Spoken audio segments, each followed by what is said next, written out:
बेखेवगिरि हिसाबै जोंनिनो मैयासो दानानै होजानाय मानगोनां चेयारमेन श्री हाकिम बसुमतारी सारा बेखेवगोन।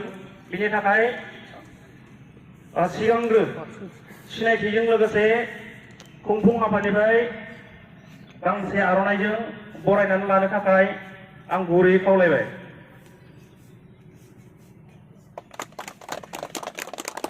गोजोननाय थाबाय। दा बे समाव लोगो हिसाबै जोंनिनो मानगोनां बोसोनगिरि दित्य बसुमतारीखौ सापर्ट होफानो थाखाय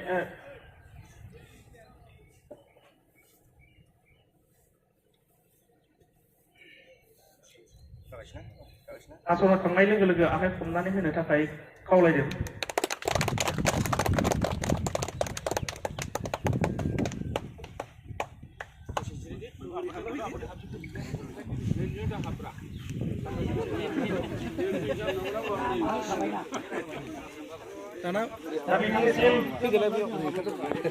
मावफुंनानै होनायनि थाखाय रोजा रोजा साबायखर थाबाय। आरो बेखौ मानि थाखाय जोङो अपेनिं खालामनाय जादों बेनि सोमोन्दै फंनैसो बुंनो थाखाय जोंनिनो आरसिनि मानगोनां चेयारमेनखौ फंनैसो बिबुंथि लाखिनो थाखाय आं गुरै खावलायबाय।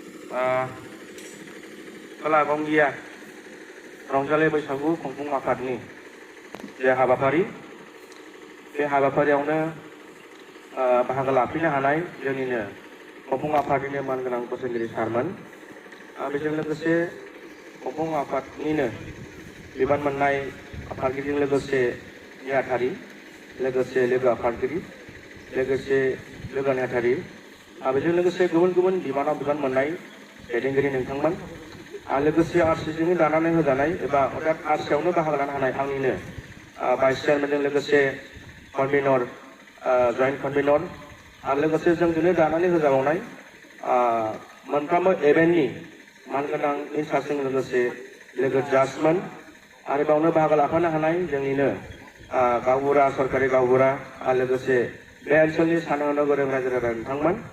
गिबियाव गोदान बोसोरनि देरसिनफोरनो आंनि खुलुमनाय आरो उन्दैफोरनो अननायखौ बे समाव बयनोबो बावहरबाय। दा नैबे समाव जिथु आरसिनि जे जिरायसालि बेखौ दिनै बेखेवनानै होबाय। बिनि सायावनो आंखौ फंनैसो बुंनो खावलायनानै आं बे समाव बुंनो आवगायबाय।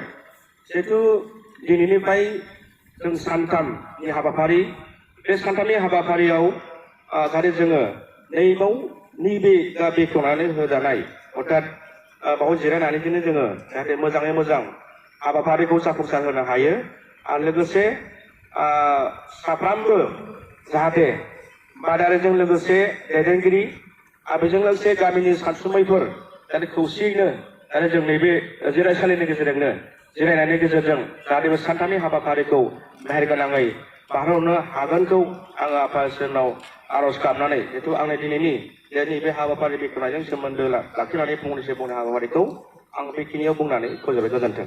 थेंक इउ सि। जोंहा दा आरसि बेखेवनाया जोबनानै थांबाय। बिनिफ्राय एबाराव जौस्रां बेखेवनाय जासिगोन आरो खुंगा ब्रैथि खोला गंगिया रंजालि बैसागु खुंफुं आफादनि जोंनि बे जौस्रां आलासि जिरायसालि बेखौहायो बेखेवनायाव लोब्बा लानाय, मदद होनाय जोंनि खुंफुं आफादनि मानगोनां बोसोनगिरि सारमोन, आरो बेजों लोगोसे जोंनि खोला गंगिया रंजालि बैसागु खुंफुं आफादनि सोद्रोमा, आरो बेजों लोगोसे दिनैनि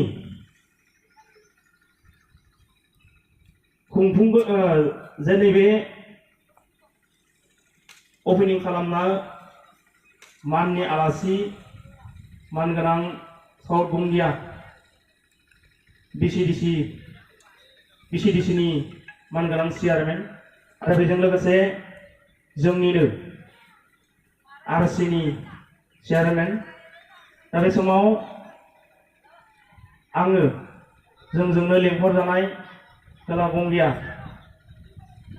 खुंफुं आफादजों लेंहरजानाय साउथ गंगिया BCDC नि मानगोनां चेयारमेनखौ गावनि हाबाफारिखौ मावफुंनायनि सिगां सिनायथिजों लोगोसे जोंनि खुंफुं आफादनिफ्राय गांसे आर'नाइजों बरायनो थाखाय आं गुरै खावलायबाय।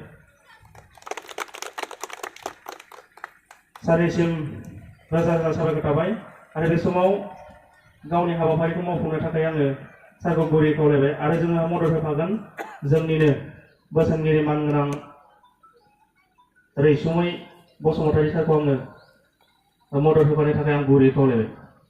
साफ्रोमखौबो सिगांफानो थाखाय खावलायनाय जाबाय।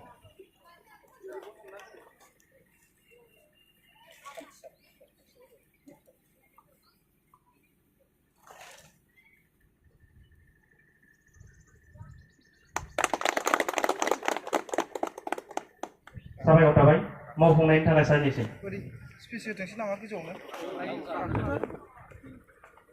बयखौबो जौसाङाव गाखोनो थाखाय गुरै खावलायबाय।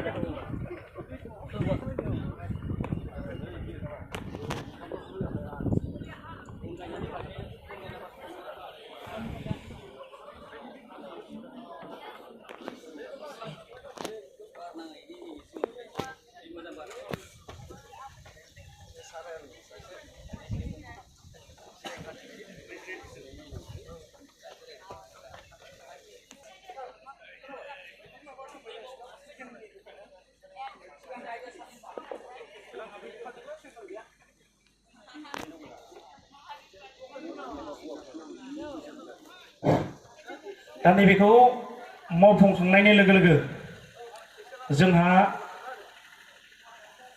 मावफुंगिरि साउथ गंगिया BCDC नि मानगोनां चेयारमेन सारखौ नैबे बेखेवनायनि सोमोन्दै फंनैसो बिबुंथि लाखिनो थाखाय खुंफुं आफादनि जानानै आं गुरै खावलायबाय।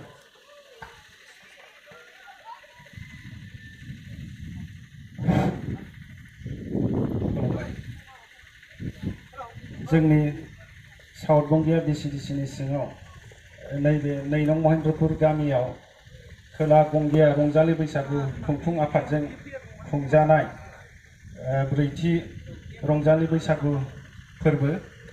दा बे हाबाफारिखौनो सामलायनाय जोंनि खुंफुं आफादनिनो मानगोनां आफादगिरि डक्टर बसुमतारी आरो बे हाबाफारियावनो हेफाजाब होफानाय खुंफुं आफादनिनो मानगोनां गाहाय नेहाथारि बुद्धु हाज'वारी आरो बेवहायनो जागायजेननायनिफ्रायनो माखासे बोसोन होबोनाय दिथा होबोनाय खुंफुं आफादनिनो मानगोनां बोसोनगिरि सारमोन आरो बे हाबाफारियावनो खुंफुं आफादनिनो गुबुन गुबुन बिबानाव थानाय गुबुन गुबुन बिबान लानानै मावबोबाय थानाय मानगोनां बिबानगिरि बिथांमोन आरो मैयासो दानानै होजानाय जोंनि नैबे हाबाफारिखौ मोजांथारै जाफुंहोनांगौनि थाखाय